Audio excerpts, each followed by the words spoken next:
So today we're going to learn about the product principle. And really what this is thinking about how many different ways you can get from point A to point B. For example, if I'm starting in New Hampton and I want to drive down to Boston, there's one direct route that we can go, but there's several different routes that we can take as well. Say this is New Hampton right up here, NHS, and we have Boston all the way down here.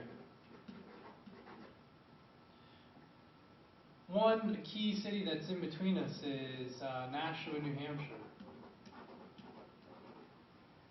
Right, and we could take I-93 straight down to Nashua.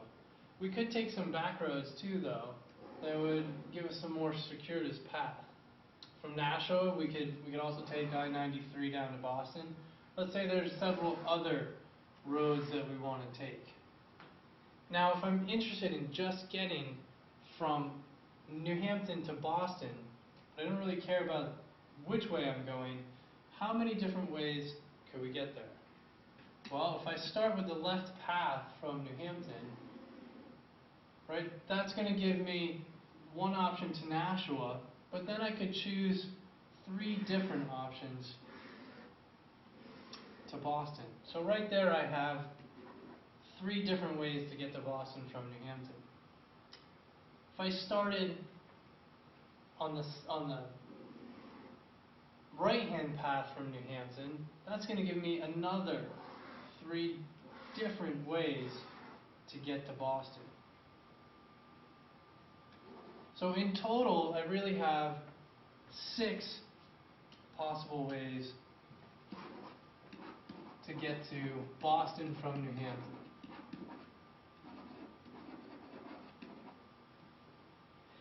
Something that's interesting to note is that from New Hampton to Nashua, there are 2 different ways.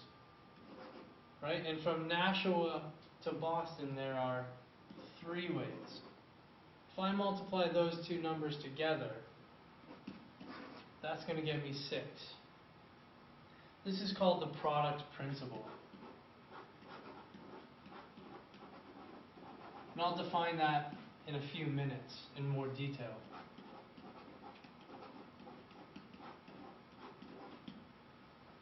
So next we're going to talk about the sum principle. And really this is an extension of the product principle. It's a way to look at a similar problem in a different way. Slightly more complicated problem. This time we have several different ways that we can get to Boston.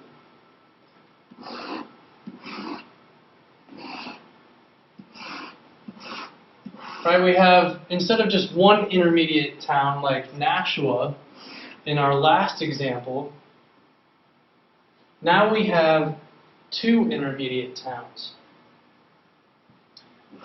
And some of these have multiple pathways among them, right? So if this is New Hampton,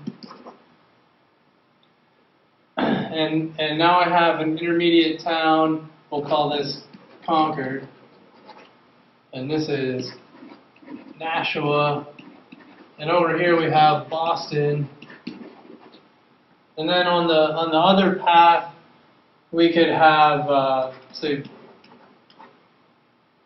Portland, Maine, and then Portsmouth, New Hampshire, and then down to Boston. We have several different ways, right? This we have to use the product principle in addition to the sum principle, right? For this upper pathway, according to our previous examples, we can see that there are 2 different ways that we could get to Boston, right? The upper route and the lower route. So using the product principle, I'd have 2 times 1, and I have 2 different ways to get to Boston using this method, right? So 2 different ways to get to Boston. If I look at the lower path, right? Again, using the product principle, I can quickly see that there are going to be 6 different ways to get to Boston. The sort of most upper route, then the upper route and the lower route, then the first middle route and the upper and lower routes, and then the bottom route. So again, using the product principle, I'm going to have, 3 routes here, not 2. 3 routes and then 2 routes, so for a total of 6. Now I want to be careful here because I don't want to multiply the upper routes and the lower routes like I did for the product principle. I want to add these 2 upper and lower routes. That's why we call this the sum principle. Because really there are 2 completely different ways that I can start traveling to Boston. And each of those 2 different paths is going to give me more options. So again, on the upper route, I'm going to have 2 options, and on the lower route, I'm going to have 6 options. Altogether, by adding them up, the sum principle, I'm going to have 8 different options or ways to get to Boston. So now I'm going to define the product principle and the sum principles with a little bit more formality. And these principles can be applied to any situation where I have independent operations. I'll write out the formal definition of the product principle. And that is, if there are m ways of doing something, or m ways of performing an operation,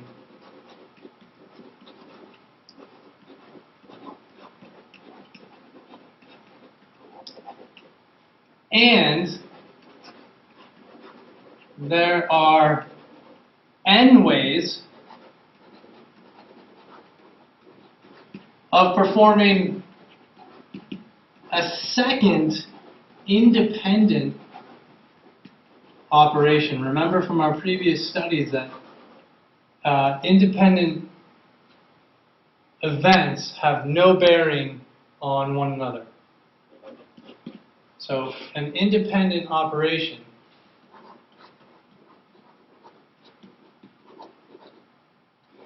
then there are m times n different ways of performing those 2 operations.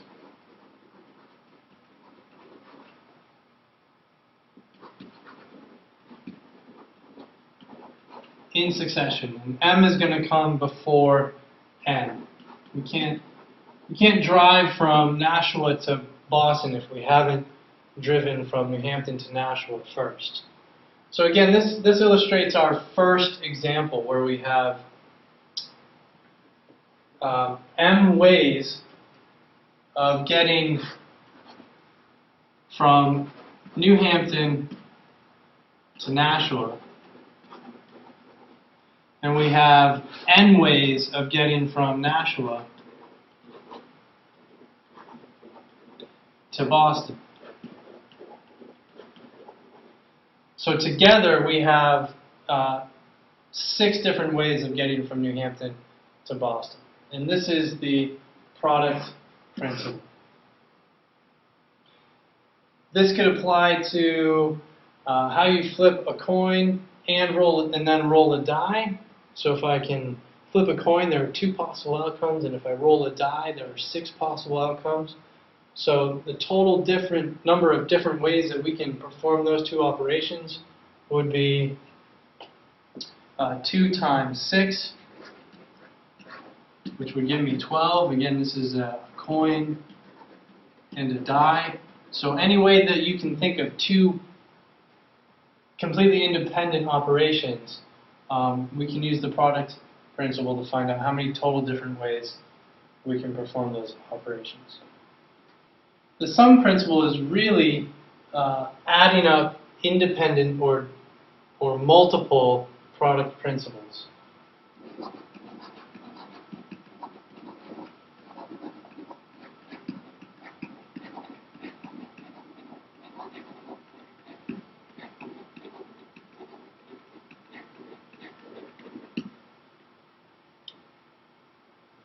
So if we consider our roadmap again, this time instead of going through Nashua, we're going to go through Concord and or Portland first, and then subsequent towns to get to Boston.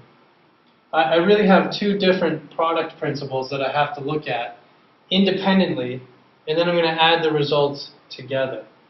Some key distinctions here are in the terminology, or in the words. We have to really watch out for the words that are given in the problem. And is going to mean multiplying.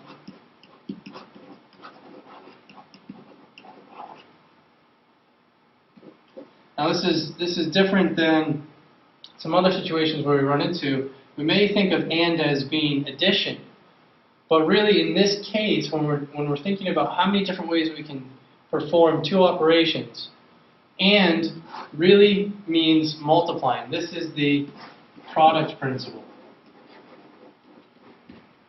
right? We have no choice. So in the example where we go from New Hampton to Nashua, and then from Nashua to Boston, we have no choice. We have to go through Nashua. We have to go through this middle point. Therefore, I'm going to multiply. I have 2 paths here and 3 paths here. So 2 times 3 gets me 6.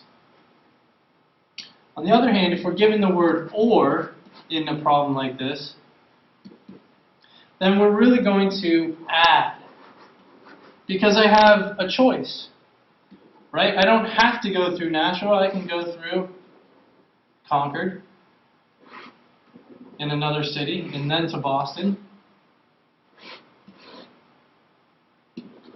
Or from the start, I can go down here to Portland, and then on to another city, like Portsmouth, and then up to Boston. And really, I have choices here. I can go on the upper path, or I can go on the lower path. I have 2 different choices. So an or question denotes a choice, and therefore we're going to add. Keep in mind I have to do the product principle on each branch first. So up here I'll have 3 and 2. So I have a total of 6 choices for the upper root. And down here I have 3 and 2, so I'm going to have 6 choices for the lower root. Then I'm going to add those total numbers together to get 12 possible paths, or 12 possible outcomes. So when we're watching these problems, really pay attention to the words and or. So now we're going to look at a few more example problems to help us solidify these ideas. In this first example problem, you can see that instead of having just 3 cities, now I have 4, but really the idea is the same. And the first thing that we need to decide is whether or not this is a product principle problem or a sum principle problem. And because in this problem I have to go through every city or every dot, 1, 2, 3, 4, 5, sorry, I actually have 5 cities, I need to go through every dot. This is a product principle, right? I have 1 city, 2 cities, 3 cities, 4 cities, 5 cities. There's no choice here from point number 1. I have to go to point number 2. So this is a product principle problem. From 1 to 2, I see that there's 1 option for me to take. From city 2 to city 3, I see that there are 2 options. From 3 to 4, there are 3 options, and from 4 to 5, there are 4 options. So I have a nice 1, 2, 3, 4. Because this is a product principle problem, I'm going to multiply. So 1 times 2 times 3 times 4. And that gets us 24 different routes that I could take from city 1 to city 2. Again, if we look at the terminology here, this is an AND problem because I have to go through city 1 and city 2 and city 3 and city 4 and city 5. I have to go through all, so this is a product principle problem. Okay, the second example problem I want to show you is a sum principle problem. And we know it's a sum because if I start at the first point, we'll call it city 1, now I have a choice. I can go on the upper route to city 2, and then I have to go through city 3 and city 4 before I get to my final destination, which we'll call city 5. Or if I go back to the beginning, I can choose to go down to city 6, but then I have to go through city 7 and city 8. So really I have two different product principle problems, the upper route and the lower route. Remember that I'm going to solve each of these product problems first, right? So on the upper route, I'm going to have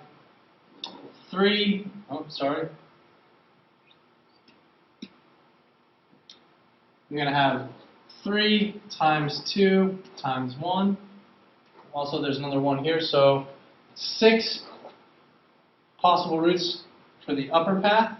And on the lower path, I'm going to have 1 and 3 and 2 and 1. So again, 6 possible routes.